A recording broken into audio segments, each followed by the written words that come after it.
مژدہ ہے دل کہ تیرے درد کا درمان آیا مژدہ ہے دل کہ تیرے درد کا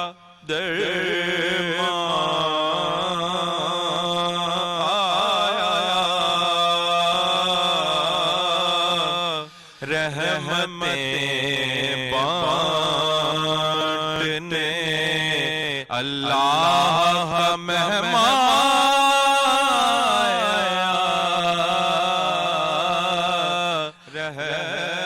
رحمتیں بانٹنے اللہ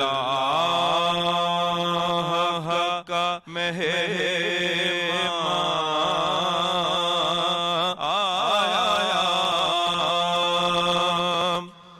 جس سے روشن ہوا ہر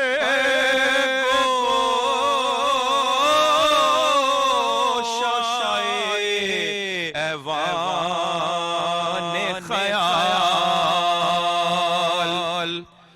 جس سے روشن ہوا ہر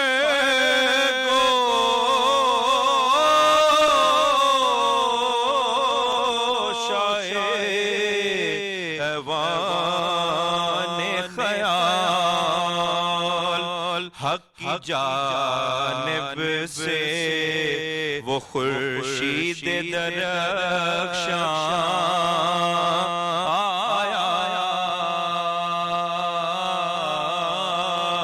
حق کی جانب سے وہ خورشید درخشاں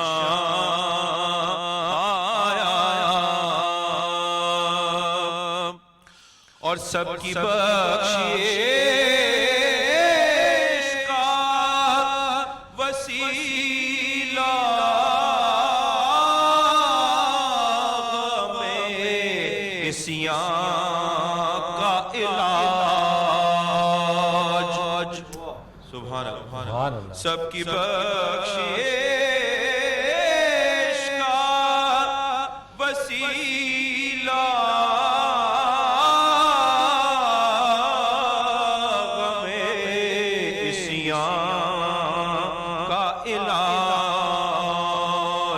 ہر مسلمان کی تسکین کا سامان آیا ہر مسلمان کی تسکین کا سامان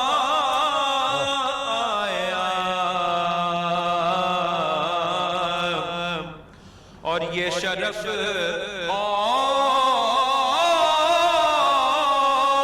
اور کسی ماں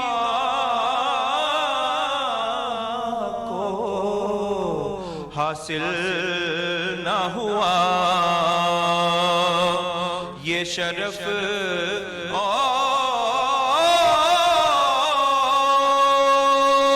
اور کسی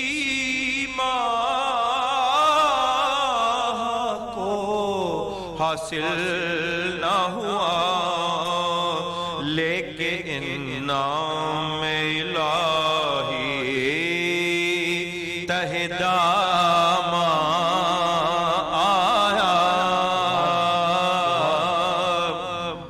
اور اس کی عزت میں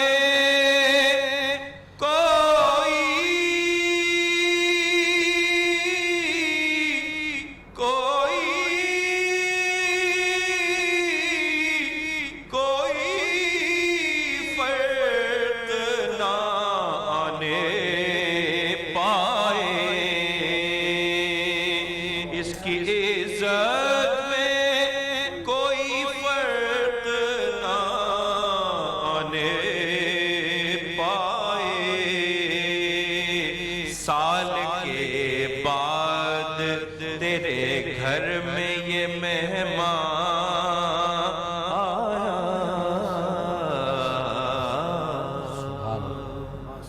بہت خوبصورت انداز اور بہت ہی خوبصورت کلام، بہت خوبصورت۔ بریک پر جانے سے پہلے فرید جو سوال ہم نے چھوڑا تھا، وقت کی کمی ہے تو دل چاہ رہا ہے کہ اتنے سارے سوالات ہیں اور اتنے علماء ہمارے ساتھ موجود ہیں، جواب ان کا شاہ صاحب وہی سخاوت کا مظاہرہ۔ ویسے بھی ہمارے دین میں احکامات بہت زیادہ ہیں، لیکن رمضان میں خاص کر زکوٰۃ کا بھی بار بار ذکر آیا، زکوٰۃ کا ذکر نماز کے ساتھ بھی آیا بار بار۔ تو سخاوت سخی اللہ کے بڑے قریب ہوتا ہے، تو کیسے ہم سخاوت کا مظاہرہ کر سکتے ہیں اس ماہ؟ دیکھیں حضرت عبداللہ ابن عباس رضی اللہ تعالیٰ عنہما بیان کرتے ہیں کہ کان رسول اللہ صلی اللہ علیہ وآلہ وسلم اجود الناس، ہم نے دنیا میں سب سے بڑا سخی اگر کسی کو دیکھا تو آمنہ کے لال عبداللہ کے چاند جناب محمد مصطفیٰ احمد مصطفیٰ صلی اللہ علیہ وسلم کو پایا۔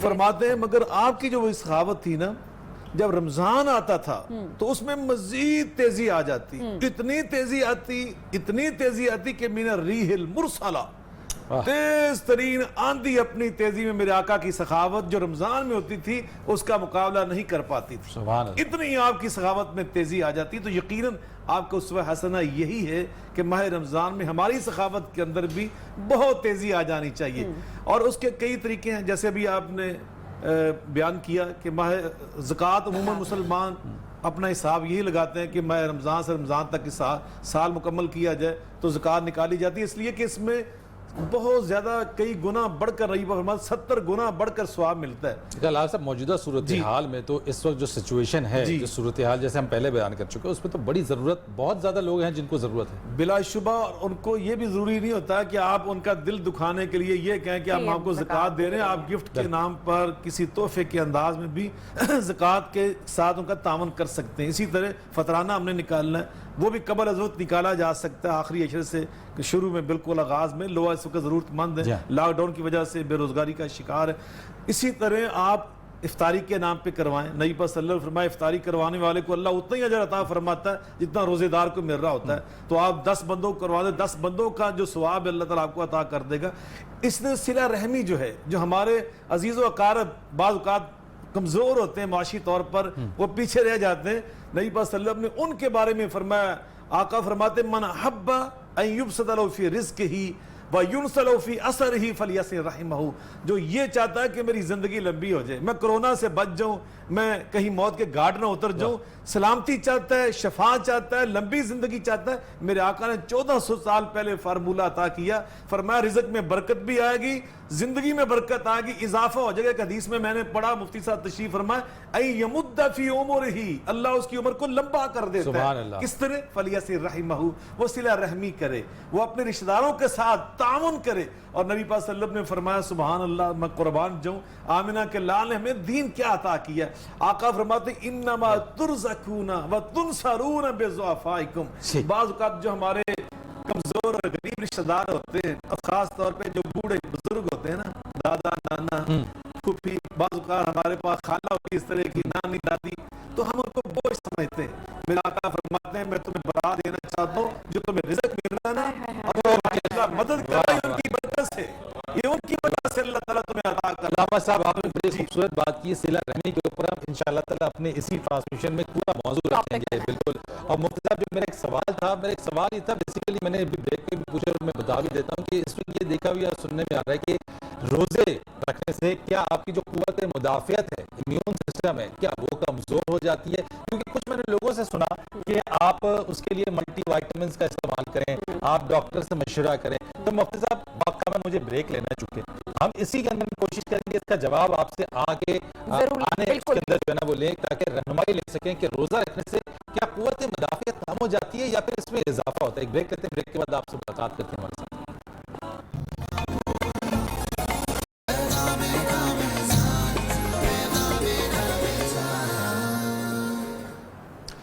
پیغام رمضان نیوز ٹیلی ویژن کی خصوصی ٹرانسمیشن، یہ ایک مختصر سا سیگمنٹ ہے اور آج ہم اس میں بات کریں گے، مختلف موضوعات لے کر آئیں گے اور جس طریقے سے آج بات کریں گے ہم بنی اسرائیل کی موضوعات، اور پھر خاص طور پہ آج جو معاشرہ ہمارا ہے جس میں بہت ساری اخلاقی بگاڑ پیدا ہو چکا ہے، بہت سارے ایسے معاملات ہیں جن سے ہم اپنی دین سے، اپنی مذہب سے، اپنی اللہ سے دور ہوتے جا رہے ہیں. تو وہ ایسی کون سی چیزیں ہیں جو ماضی میں ہوتی رہیں اور بہت اچھی تھی، وہ اچھی ایک مثالیں تھیں اور آج ہم ان پر عمل نہیں کر پا رہے ہیں. تو آج جس واقعے کے اوپر آج میں آپ کے ساتھ شیئر کروں گا اور جس پہ ہم کوٹ کریں گے وہ یہ بنی اسرائیل کا، کہ بنی اسرائیل کے اندر ایک بہت ہی مالدار شخص تھا. اس مالدار شخص کا، اس کی کوئی اولاد نہیں تھی، اس کا صرف ایک بھتیجا تھا، اور اس بھتیجے کے دل میں ایک لالچ آئی کہ کیوں نہ میں اپنے چچا کو وقت سے پہلے یا پھر اس کو قتل کر دوں اور قتل کرنے کے بعد اس کی تمام جائیداد پر، اس کی مال و دولت پر قابض ہو جاؤں. اب چونکہ اس کے دل میں لالچ تھی، اس نے ایسا کیا اور اس کی لاش کو، اپنی چچا کی لاش کو کسی دوسرے گاؤں میں جا کے، کسی دوسری جگہ جا کے اس نے وہاں پہ دفن کر دیا تاکہ کسی کو پتہ نہ چل سکے. اور دوسری صبح جب وہ اٹھا تو اس نے بجائے اس کے کہ کسی کو اس پر شک ہو، اس نے اس پر چیخنا چلانا شروع کر دیا کہ مجھے خون بہا چاہیے، مجھے انصاف چاہیے، میرے ساتھ ظلم ہو گیا، میرے ساتھ زیادتی ہو گئی، میرے چچا کو قتل کر دیا گیا. اب یہ واقعہ لے کر وہ حضرت موسیٰ علیہ السلام کے پاس گیا اور کچھ لوگوں کے اوپر اس نے ناحق قتل کا الزام عائد کر دیا. اب لوگوں نے کہا کہ اے موسیٰ، ہمیں تو معلوم ہی نہیں کہ اس شخص نے جو ہم پر الزام لگا رہا ہے، لیکن دوسرا شخص جو کہ قاتل تھا وہ بضد تھا کہ انہی لوگوں نے میرے چچا کو قتل کیا ہے. اب بات یہ ہوئی کہ جو یہ مقدمہ آیا اس میں موسیٰ علیہ السلام کے لیے بڑا مشکل ہو گیا کہ وہ فیصلہ کر پائیں کہ کون صحیح ہے اور کون غلط ہے. فیصلہ یہ ہوا کہ لوگوں نے کہا کہ اے موسیٰ، کیوں نہ آپ اللہ کے حضور، اللہ کی بارگاہ میں دعا کریں کہ اللہ تعالیٰ کوئی ایسا ہمیں بتا دے کہ تاکہ قاتل کی پہچان ہو جائے. اب یہ دعا کی گئی تو اللہ تعالیٰ نے کہا کہ جو سلوشن آیا، جو اللہ کی طرف سے کہا گیا کہ گائے کو ذبح کیا جائے. موسیٰ علیہ السلام نے لوگوں سے کہا کہ گائے کو ذبح کیا جائے، اللہ کا یہ حکم ہے. تو لوگوں نے کہا اے موسیٰ، آپ ہمارا کیا مذاق اڑا رہے ہیں؟ ہم آپ سے قتل کے مقدمے کا فیصلے کے لیے ہم نے کہا اور آپ ہمیں کہہ رہے ہیں گائے ذبح کیجئے. اب چونکہ قوم بنی اسرائیل تھی، عجیب و غریب قوم تھی، انہوں نے جو ہے حیل و حجت کی، اس معاملے کو پیچیدہ کرتے چلے گئے. اور جو گائے تھی، گائے کیسی ہونی چاہیے، کس طریقے کی ہونی چاہیے، کہاں سے لے کر آئیں گے، کتنی قیمت ہونی چاہیے، یہ تمام چیزیں کرتے معاملے کو انتہائی پیچیدہ کر دیا گیا. اب چونکہ اللہ تعالیٰ کی اس میں مصلحت تھی، اللہ کا حکم تھا، اللہ کے نبی جو تھے وہ اس پر حکم دے رہے تھے اللہ کی طرف سے، تو یہ معاملہ موسیٰ علیہ السلام نے کہا کہ اب تم لوگ چونکہ اس پر مجھ سے راضی نہیں ہو اور تم یہ سمجھتے میں تمہارا مذاق اڑا رہا ہوں تو پھر ٹھیک ہے. تو لوگوں نے کہا ٹھیک ہے، اگر اللہ کی اسی میں ہی خوشی اور رضامندی ہے کہ گائے کو ذبح کیا جائے. لیکن معاملہ اب تک پیچیدہ ہو چکا تھا. اب اس واقعے کو تھوڑا سا اس کا پس منظر ہے، کیونکہ اس واقعے کو ذرا میں جوڑوں گا آپ کے لیے، کہ ہوا یہ کہ اسی بنی اسرائیل کے اندر ایک شخص تھا جس کے ایک بیوی تھی اور ایک چھوٹا بچہ تھا. جب وہ قریب المرگ ہوا تو بچہ اس کا بڑا نہیں تھا، جوان سال نہیں تھا. تو اس نے کیا کیا، اس کے پاس ایک بچڑا تھا، وہ بچڑا لے جا کے جنگل میں گیا اور جنگل میں لے جانے کے بعد اس نے اللہ کے حضور کہا کہ یہ اے اللہ، میں اس کو تیری راہ پہ، تیری اس آسرے پہ چھوڑتا ہوں اور جب میرا بچہ جوان ہو جائے گا تو وہ اسی جنگل سے آ کے اس بچڑے کو لے جائے گا جو اس کے گزر اوقات یا گزر بسر کے لیے اس پہ کام آئے گا. وقت گزرتا چلا گیا، بچہ جوان ہوا. بچہ جوان ہونے کے بعد اس کی والدہ نے جیسے تیسے اس کی پرورش کی، ساتھ ساتھ اس کی تربیت بھی کرتی رہی. بچہ جب جوان ہوا، اس قابل ہوا کہ وہ کما سکے، کام کر سکے، اپنی ماں کا پیٹ بھر سکے، اپنا پیٹ بھر سکے. تو ایک دن اس کی ماں نے کہا کہ اے بیٹا ادھر آ، جا کے جنگل میں جا، اور تیرے باپ نے جس وقت انتقال کرنے سے پہلے ایک بچڑا اس نے چھوڑا تھا، اس بچڑے کو جا کے تلاش کر اور اس کو کہنا جا کے کہ اے ابراہیم، اے اسماعیل، اے اسحاق، اے یعقوب کے رب، میں تیرے لیے تجھے پکارتا ہوں، تو آ جا، کیونکہ میرے باپ نے اللہ ہی کے آسرے پہ تجھے چھوڑا تھا. وہ لڑکا جو ہے روزانہ جاتا تھا، جنگل سے لکڑیاں بھی کاٹتا تھا اور ایک کام اور وہ کرتا تھا. وہ یہ کرتا تھا جو بھی وہ چیز لاتا تھا اور جو رات کا پہر ہوتا تھا اس میں ایک پہر میں وہ نیند پوری کرتا تھا، ایک پہر میں وہ اپنی ماں کی خدمت کرتا تھا. تو اس ساری صورتحال کے اندر وہ جنگل اور جنگل جانے کے بعد اس نے یہی کچھ کیا جو کہ اس کی ماں کہ اے ابراہیم، اے اسماعیل، اے یعقوب اور اے اسحاق کے رب، میں تجھ سے یہ کہتا ہوں کہ جو میرے والد نے جو بچڑا یہاں دیا تھا اور اس کے حکم سے میرے پاس یہ آ جا. تو اس وقت تک وہ بچڑا بھی بڑا ہو چکا تھا، تندرست و توانا ہو چکا تھا. وہ بھاگتا ہوا اس کی طرف آیا اور اس نے کہا کہ پھر اس نے اس کو گردن سے جیسے ہی پکڑا تو اللہ تعالیٰ نے اللہ کے حکم سے اس بچڑے کو جو ہے وہ زبان گویائی بھی عطا ہو گئی اور اس بچڑے نے کہا کہ تو میرے اوپر سوار ہو جا. تو اس لڑکے نے کہا کہ میری ماں نے مجھے یہ حکم نہیں دیا, میری ماں نے کہا کہ اس بچڑے کو گردن سے پکڑ کے لے کر آنا, تو میں تجھے گردن سے ہی لے کر جاؤں گا. تو اس بچڑے نے کہا, جو کہ جواں گائے بن چکی تھی وہ, تو اس نے کہا کہ اگر تو مجھ پر سوار ہونا بھی چاہتا تو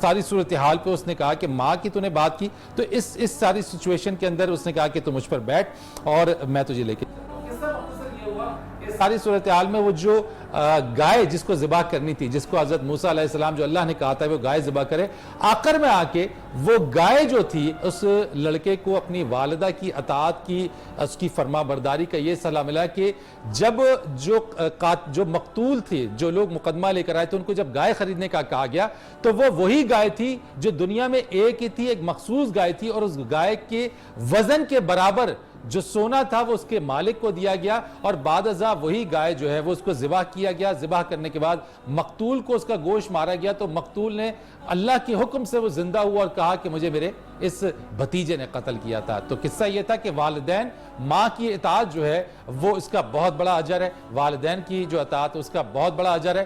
آپ اپنی والدین سے معافی مانگیے. مجھ سے کبھی انجانے میں کوئی غلطی ہو گئی ہو تو میں اپنی والدہ سے معافی مانگتا ہوں. آپ اپنے والدین اگر حیات ہیں, والد والدہ دونوں سے معافی مانگیے, والد ہیں ان سے معافی مانگیے, والدہ ہیں ان سے معافی مانگیے. اللہ تعالی ہم سب کو اپنے والدین کی اطاعت اور فرما برداری کرنے کی ہمت بھی دے, توفیق بھی دے. ایک بریک ہم لیں گے, اسی طرح کی واقعات اور قصے ہم لے کر آتے رہیں گے آپ کے لیے. اور آج کل کے دور میں جو خاص طور پہ اپنے والدین کو اولڈ ایج ہاؤسز میں اور ان کی نافرمانی کرتے ہیں, تو وہ اولاد کم از کم دیکھ لیں کہ ماں باپ کی نافرمانی نہیں کرنی چاہیے, اور اگر ان کی فرما برداری کریں گے تو اس کا کتنا بڑا اجر ہے. ایک بریک لیتے ہیں اور بریک کے بعد اپنی اسی ٹرانسمیشن کو آگے بڑھائیں گے.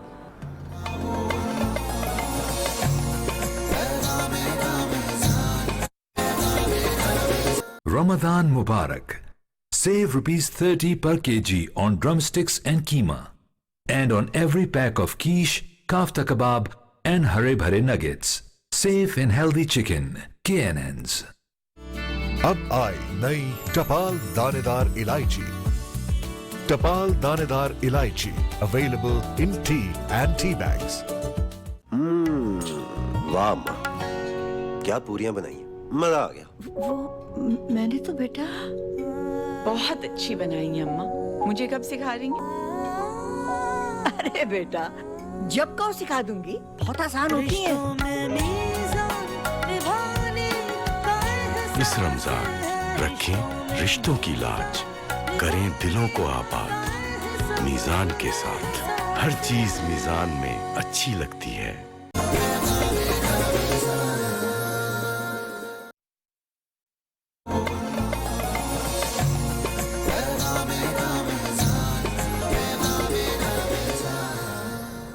ویلکم بیک جی. بریک کے بعد ایک مرتبہ پھر سے آپ کو اس خصوصی نشریات میں خوش آمدید کہتے ہیں. اور بہت خوب فرید, آپ نے بہت ہی خوبصورت طریقے سے یہ کہانی سنائی, اور جو سبق اینڈ پہ ملا والدین کے لیے میرے خیال سے کہ یہ بہت ہی زبردست تھا. اچھا جی, وقت چونکہ کم ہے تو آپ کا جو قوت مدافعات سے متعلق سوال تھا اس کا جواب جان لیتے ہیں. مفتی صاحب اس پہ ذرا جواب. بڑا اہم سوال ہے, میں اختصار کے ساتھ اس کا جواب دینے کی کوشش کرتا ہوں. پہلی بات تو یہ ذہن نشین رہے کہ اللہ تبارک و تعالی رحمان و رحیم ہے اور احکم الحاکمین ہے, اور ایک مشہور ضابطہ ہے فعل الحکیم لا یخلو عن الحکمہ. کسی بھی حکیم کا فعل یا امر وہ حکمت سے خالی نہیں ہوتا. اللہ احکم الحاکمین ہے. اگر خدا نہ خواستہ اس کے اندر امیونٹی سسٹم یا دفاعی نظام یا جسمانی ضعف یا کمزوری ہوتی تو اللہ تبارک و تعالیٰ اپنے بندوں کو کبھی اس کا حکم نہ دیتا. ایک بات. دوسری بات, آج کی جدید میڈیکل سائنس جو ہے, آج یہ کرونا وائرس کا چونکہ ماحول ہے, زور ہے, اس میں ذوف ہے, اور اس میں یہ سوال بنتا بھی ہے اور لوگ ہٹے کٹے بھی کہتے ہیں جی ہم کہیں جو اس کا شکار نہ ہو جائے. ہمارے ملک پاکستان کے نامور جو ڈاکٹرز ہیں انہوں نے ریسنٹلی ان کے کالمز چھپے ہیں اور انہوں نے بہت سارے سیمینارز کے اندر یہ پیغام دیا ہے کہ روزہ رکھنے سے قوت مدافعت میں اضافہ ہوتا ہے. روزہ رکھنے سے امیونٹی سسٹم اور سٹرانگ ہوتا ہے, روزہ رکھنے سے اس کے اندر کمزوری نہیں آتی. اور آپ جانتے ہیں یعنی امیون سسٹم ویک نہیں ہوتا بلکہ مضبوط ہوتا ہے. نہ صرف یہ کہ ویک نہیں ہوتا, میں اگلا جملہ کہہ رہا ہوں, اس سے وہ اور سٹرانگ ہوتا ہے, اور ایسا ہی ہوتا ہے. میں آپ کو قرآن سے ثابت کرتا ہوں. آپ دیکھیے ترقی یافتہ ممالک میں آپ جانتے ہیں کہ موٹاپے کو کم کرنے کے لیے کیا کرتے ہیں 16 گھنٹے کی فاسٹنگ. جی ہاں. اور آپ جانتے ہیں جتنا بندہ موٹا ہوگا اتنا اس کا امیونٹی سسٹم جو ہے وہ کمزور ہوگا. تو موٹاپے کو کم کرنے کے لیے سب سے مؤثر ہتھیار جو ہے وہ روزہ ہے. اور لعلکم تتقون جہاں سے ہم چلے تھے فلسفہ یہ ہے کہ تقوی ہوتا ہے دل میں پیدا. اور میرے نبی نے فرمایا تھا جتنا دل مضبوط ہوگا نا جتنا وہاں روحانی پاور ہوگی اتنا ہی آپ کا جسم ہیلدی ہوگا, جسم سٹرانگ ہوگا, جسم آپ کا مضبوط ہوگا.